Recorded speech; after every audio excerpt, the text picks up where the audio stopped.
നമസ്കാരം, പ്രിൻസ് അച്ഛനാണ്. 2024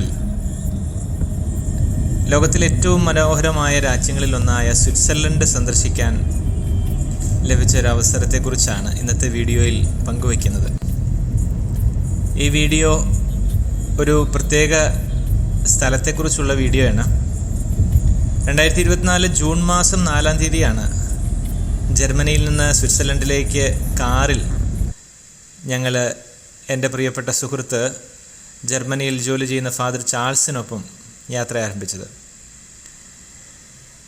സ്വിറ്റ്സർലൻഡ് ലോകത്തിലെ ഏറ്റവും സമ്പന്നമായ രാജ്യങ്ങളിൽ ഒന്നാണ്.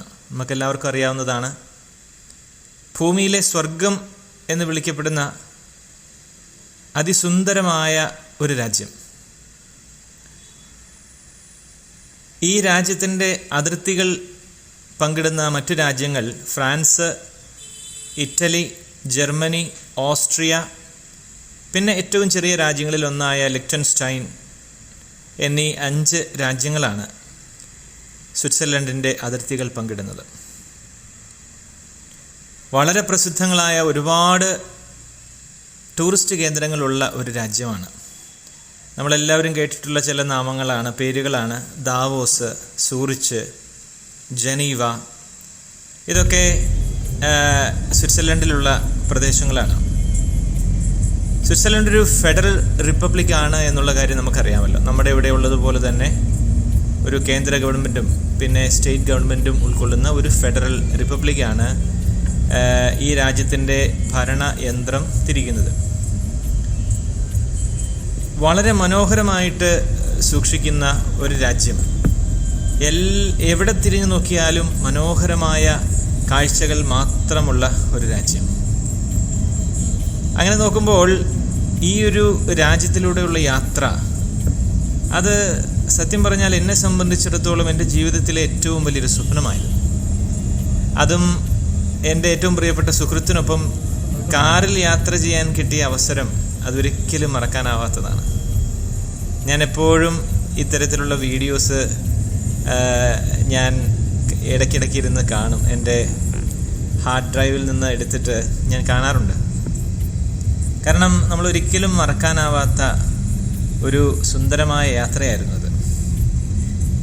1291 ഈ സ്വിറ്റ്സർലൻഡ് എന്ന് പറയുന്ന രാജ്യം സ്ഥാപിക്കപ്പെടുന്നത്.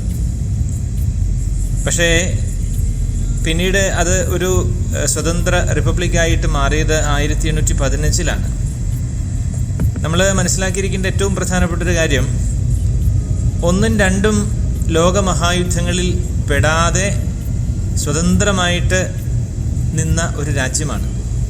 അപ്പം അതുകൊണ്ട് തന്നെ ഇവിടെയുള്ള ഒരു ഭൂപ്രദേശങ്ങളും ആക്രമിക്കപ്പെട്ടിട്ടില്ല എന്നുള്ളതാണ് ഏറ്റവും പ്രധാനപ്പെട്ട ഒരു കാര്യം. ഞങ്ങളിപ്പോൾ പോയിക്കൊണ്ടിരിക്കുന്നത് ലൗട്ടർ ബ്രുണ്ണൻ എന്ന് പറയുന്ന മനോഹരമായ ഒരു വെള്ളച്ചാട്ടത്തിനടുത്തേക്കാണ്. ഇത് സ്വിറ്റ്സർലൻഡിലെ ഏറ്റവും മനോഹരമായ ഒരു പ്രദേശമാണ്. പ്രകൃതി സൗന്ദര്യം കൊണ്ട് അത്രമേൽ വശ്യമായ ഭംഗി നിറഞ്ഞു തുളുമ്പുന്ന ഈ ഒരു പ്രദേശം ഒരുപക്ഷെ ജീവിതത്തിൽ ഒരിക്കലെങ്കിലും നമ്മൾ നേരിട്ട് അനുഭവിക്കേണ്ടതാണ്. ഞാൻ ഈ പ്രദേശത്തേക്ക് ചെല്ലുന്നതിന് മുൻപ് ഒരുപാട് വീഡിയോസ് ഇതിനെക്കുറിച്ച് കണ്ടിട്ടുണ്ടായിരുന്നു. പക്ഷേ ആ വീഡിയോസ് നമ്മൾ കാണുന്നത് പോലെ അല്ല നമ്മൾ അവിടെ ചെല്ലുമ്പോഴുള്ള നമ്മുടെ അനുഭവം. അത്ര സുന്ദരമായൊരു പ്രദേശമാണത്. 2 വലിയ മലകൾക്കിടയിൽ കടഞ്ഞെടുത്തു വെച്ച ഒരു ശില്പം പോലെയാണ് ഈ കൊച്ച് ലൗട്ടർ ബ്രുണ്ണൻ നഗരം അവിടെ സ്ഥിതി ചെയ്യുന്നത്. വഴിയുടെ ഇരുവശങ്ങളിലുമായിട്ട് 3ഉം 4ഉം നിലകളുള്ള കൊച്ചു കൊച്ച് ഹോട്ടലുകളും അതുപോലെ തന്നെ കടകളുമൊക്കെ നമുക്ക് കാണാം. അത്ര ജനനിബിഡമല്ല ഈ പ്രദേശം. പ്രധാനമായിട്ടും നമുക്കറിയാവുന്നതുപോലെ സ്വിറ്റ്സർലൻഡിൻ്റെ വരുമാന മാർഗം എന്ന് പറയുന്നത് അവിടെ വരുന്ന ടൂറിസ്റ്റുകൾ തന്നെയാണ്. അത് മതി അവർക്ക് ജീവിക്കാൻ. ഈ ഒരു ടൗൺ എത്ര വൃത്തിയോടെയാണ് അവർ സൂക്ഷിക്കുന്നത് എന്നത് നമ്മളൊക്കെ കണ്ടുപഠിക്കേണ്ടതാണ്. റോട്ടിലെങ്ങും ഒരു പൊടിയോ ഒരു ചപ്പുചവറോ ഒന്നും നമുക്ക് കാണാനായിട്ട് സാധിക്കില്ല. ഇത് നമ്മളിപ്പോൾ കാണുന്നത് ലൗട്ടർബ്രുണ്ണിലെ ആ വെള്ളച്ചാട്ടമാണ്. വലിയ ഉയരത്തിൽ വെട്ടിയിറക്കിയതുപോലുള്ളൊരു മലയുടെ മുകളിൽ നിന്ന് ഒഴുകിയിറങ്ങുന്ന മനോഹരമായൊരു വെള്ളച്ചാട്ടം. ഒരുപക്ഷെ ലോകത്ത് ഇത്തരത്തിലുള്ള കാഴ്ച ഈ ലൗട്ടർബ്രുണ്ണൻ എന്ന് പറയുന്ന ഈ ഒരു സ്ഥലത്ത് മാത്രമാണ് നമുക്ക് കാണാനാവുക. ഞങ്ങൾ ചെന്ന ദിവസം ഒരുപാട് ടൂറിസ്റ്റുകൾ കാണാൻ വന്നിട്ടുണ്ട്. എന്നാൽ വലിയ ഒച്ചപ്പാടോ ബഹളമോ ഒന്നും അവിടെയില്ല. ഒരു കൊച്ചു ദേവാലയമൊക്കെ അവിടെയുണ്ട്. നമുക്ക് അവിടെ സ്വതന്ത്രമായിട്ട് ആ ഒരു പ്രദേശത്തു കൂടി നടന്ന് കാഴ്ചകൾ കാണാനായിട്ടുള്ള എല്ലാ സൗകര്യങ്ങളും അവർ ഒരുക്കി തന്നിട്ടുണ്ട്. ചില സ്ഥലങ്ങളിൽ കയറി പോകാനായിട്ട് നമുക്ക് ഫീസ് കൊടുക്കണം. വരുന്ന ടൂറിസ്റ്റുകൾക്ക് ഇരുന്ന് വിശ്രമിക്കാനും കുഞ്ഞുങ്ങൾക്ക് കളിക്കാനും അതുപോലെ തന്നെ നമുക്ക് നമ്മുടെ പേഴ്സണലായിട്ടുള്ള ആവശ്യങ്ങൾക്ക് വഴിയരികിൽ അവർ പോർട്ടബിളായിട്ടുള്ള ടോയ്ലറ്റുകളും ഒക്കെ സ്ഥാപിച്ചിട്ടുണ്ട്. മനോഹരമായ രീതിയിൽ അവർ ഈ ഒരു പ്രദേശത്തെ സൂക്ഷിക്കുന്നുണ്ട് എന്നുള്ളത് വളരെ പ്രധാനപ്പെട്ടൊരു കാര്യമാണ്. ഈ സ്വിറ്റ്സർലൻഡിൻ്റെ ഏറ്റവും പ്രധാനപ്പെട്ടൊരു വശ്യത എന്നുള്ളത് നീണ്ടു നിവർന്ന് കിടക്കുന്ന പുൽമൈതാനങ്ങളാണ്.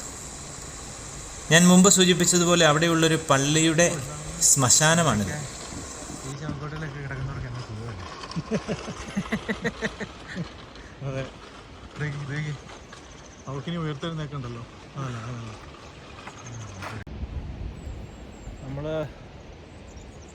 We are in Lauterbrunnen, Switzerland.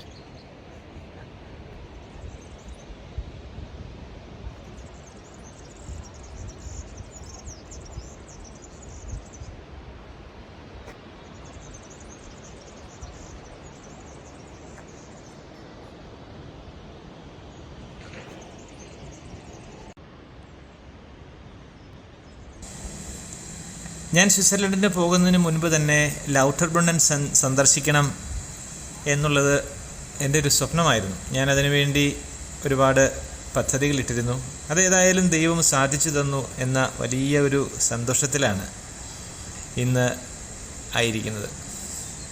ഈ ഒരു വീഡിയോയിൽ ഒരുപാട് എനിക്ക് കവർ ചെയ്യാൻ പറ്റില്ല. കാരണം മുഴുവൻ കവർ ചെയ്യുമ്പോഴേക്കും ഒരുപാട് സമയമെടുക്കും. 2-3 ഭാഗങ്ങളായിട്ടാണ് ലൗട്ടർബ്രുണ്ണൻ എന്ന് പറയുന്ന ഈ മനോഹരമായ ഈ ഒരു ദേശത്തെ വശ്യസുന്ദരമായ കാഴ്ചകൾ നിങ്ങളുടെ മുമ്പിലേക്ക് ഞാൻ എത്തിക്കുന്നത്. എത്ര മനോഹരമായിട്ടാണ് അവരുടെ വഴികളൊക്കെ അവർ മെയിൻറ്റെയിൻ ചെയ്യുന്നത്. പുൽത്തടികളൊക്കെ വെട്ടി ഒരുക്കി, വഴിവക്കത്തുള്ള മരങ്ങളൊക്കെ വെട്ടി ഒതുക്കി മനോഹരമായ രീതിയിൽ അവരത് ഒരുക്കിയിട്ടുണ്ട്. നമ്മൾ ഇതിലെ നടക്കുമ്പോൾ യാതൊരു തരത്തിലുള്ള ബഹളമോ ഒന്നുമില്ലാത്തതുകൊണ്ട് ഇവിടെ ഇരുന്ന് ധ്യാനിക്കാൻ പോലും പറ്റുന്ന രീതിയിൽ മനോഹരമായ രീതിയിലാണ് നമുക്കത് അനുഭവിക്കാൻ സാധിക്കുക. സ്വിറ്റ്സർലൻഡിൻ്റെ ഏറ്റവും പ്രധാനപ്പെട്ട മറ്റൊരു വശ്യത എന്ന് പറയുന്നത് അവിടുത്തെ മണി കെട്ടിയ പശുക്കളാണ്. ഇവിടെ ഇപ്പോൾ കാണുന്നത് ആടുകളാണ്.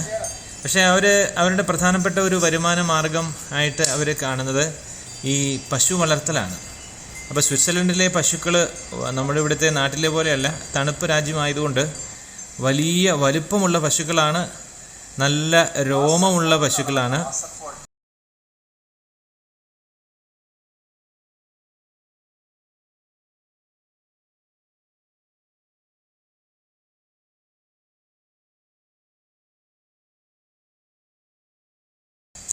ഇപ്പോൾ നിങ്ങൾ കണ്ടുകൊണ്ടിരിക്കുന്ന ഈ ഒരു ലൗട്ടർബ്രുണ്ണൻ എന്ന് പറയുന്ന കൊച്ചു സിറ്റി വലിയ 2 മലയിടുക്കുകളുടെ നടുവിലാണ്. അതെങ്ങനെ അതങ്ങനെ സംഭവിച്ചു എന്ന് എനിക്ക് അറിഞ്ഞുകൂടാ. ഏതായാലും ഒരുപാട് ടൂറിസ്റ്റുകൾ ഇതിലെ വന്ന് കണ്ട് കടന്നു പോകുന്നുണ്ട്. അതിൽ ഒരു പിടി മലയാളികളെയും മറ്റ് ഏഷ്യൻ വംശജരെയും ഇന്ത്യക്കാരെയും ഒക്കെ കാണാനായിട്ട് സാധിച്ചു. യൂറോപ്യൻസാണ് കൂടുതലുള്ളത്. ജർമ്മനിയിൽ നിന്നുള്ള വിസിറ്റേഴ്സാണ് കൂടുതൽ ഇവിടെ കാണുന്നത്. ലൗട്ടർബ്രുണ്ണനിലെ ഈ ഒരു വെള്ളച്ചാട്ടത്തിൻ്റെ അരികിലായിട്ട് ചെറിയ ക്യാരവനിൽ വരുന്നവർക്ക് ക്യാരവൻ ഒതുക്കി നിർത്തി വിശ്രമിക്കാനും അതുപോലെ തന്നെ ഭക്ഷണം വെച്ച് കഴിക്കാനും ഒക്കെയുള്ള സൗകര്യം അവർ ഒരുക്കി കൊടുക്കുന്നുണ്ട്. ഒരു പ്രദേശം മുഴുവനും ഇത്തരത്തിലുള്ള ഒരു സ്ഥലമാണ്. നിങ്ങൾ കാണുന്ന പുൽത്തകിടി നോക്കുക. വിശാലമായിട്ട് നീണ്ടു നിവർന്ന് കിടക്കുന്ന ഈ പുൽത്തകിടി എത്ര മനോഹരമായിട്ടാണ് അവരത് വെട്ടി ഒതുക്കി വച്ചിരിക്കുന്നത്. വഴി സൈഡിലൊക്കെ കൊച്ചു ഫെൻസിങ്ങുകൾ നമുക്ക് കാണാം. അതെല്ലാം തടി കൊണ്ടാണ് നിർമ്മിക്കപ്പെട്ടിരിക്കുന്നത്. വഴിയരികിൽ ഇത്തരത്തിലുള്ള വീടുകൾ നമുക്ക് കാണാം. അതിലൊക്കെ അവിടെയുള്ള ഈ ലൗട്ടർബ്രുണ്ണൻ നഗരത്തിലെ ആൾക്കാരെ കാണാം. ഈ വരുന്നത് എൻ്റെ പ്രിയപ്പെട്ട സുഹൃത്ത് ചാൾസ് അച്ഛനാണ്. അച്ഛനിപ്പോൾ ജർമ്മനിയിൽ ജോലി ചെയ്യുന്ന ആളാണ്. അച്ഛനൊപ്പമാണ് ഞാൻ ഈ ഒരു സ്ഥലം കാണാനായിട്ട് വന്നത്. ചാൾസ് അച്ഛാ,